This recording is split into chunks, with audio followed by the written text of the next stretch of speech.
Ні, ну так історично склалося, що за радянських часів були створені основна маса цих державних підприємств, і вони лишилися в спадок незалежній Україні. Незалежна Україна з якимись там впоралася, вони є прибутковими, якісь є збитковими і приносять прибутки тільки певним категоріям громадян, які ними керують, і політичним силам, афільованим з ними. Абсолютно. Але ваш підхід і підхід міністра Милованова продати максимум, продати все. Тобто такий радикальний... Насправді ні, це так здається. Тому що ми, дивіться, їх 3700, ми бачимо, що 1000 можна спокійно продати, це наша оцінка зараз. 1200 взагалі не працюють, насправді, їх треба ліквідувати. Ну, просто закрити юридичні особи, там закрити якісь справи, які на них висять, там які невеличкі активи залишитися, кудись забрати, там продати або використати, де там потрібне державне майно. Тобто це 2200 з 3700, да? Розуміємо масштаби. Ще 600 – це окупована територія, Крим, АТО, ми нічого там не можемо зробити. Десь сотня – це підприємства, які мають, видається так, наукове значення, вони залишаться в Академії наук. Так от, оця 1000 компаній, які ми приватизуємо, плюс ці там 1200 на ліквідацію, це близько 5% від всіх активів. Тобто активи державного сектору загалом десь 2,2 трильйони, це десь 200 мільярдів. Перепрошую, це 100 з чимось мільярдів. Десь 5%.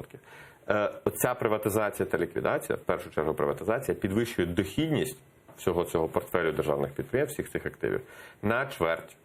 Тобто скинути 5% активів, щоб підвищити на чверть дохідності. Ви можете уявити собі якість цих активів. Тобто, насправді, це вичищення. Це не стільки продати все підряд, скільки вичистити від мотлоху, фактично. Вичистити, передати в приватний сектор те, що управляється так, що краще їм просто не управляти. Так, тоді залишається вже значно менший портфель державних підприємств, близько 700. Половина з них, насправді, це лісгоспи, їх 315 в нас. Їх можна поступово звести в одну компанію. Тобто, фактично, це просто розкидані такі невеличкі підрозділи, їх можна в одну компанію об'єднати. Десь з того, що залишиться, десь штук 200 ще це, ну, може менше, 180 десь. Це насправді сервісні підприємства, типу Прозоро.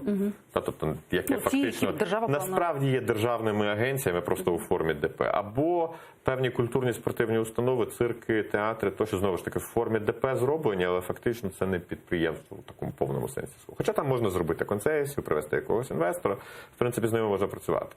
Але те, що залишається, це близько сотні підприємств оборонки, 4 державні банки, і десь 70 насправді великих комерційних державних компаній, які вже має сенс залишати в державній власності, тому що вони якусь таку функцію виконують. Або безпекову, так, тобто може там видобуток газу, забезпечують якусь енергетичну незалежність, або є монополіями природніми, так і незрозуміло, чи буде воно краще працювати в приватному секторі.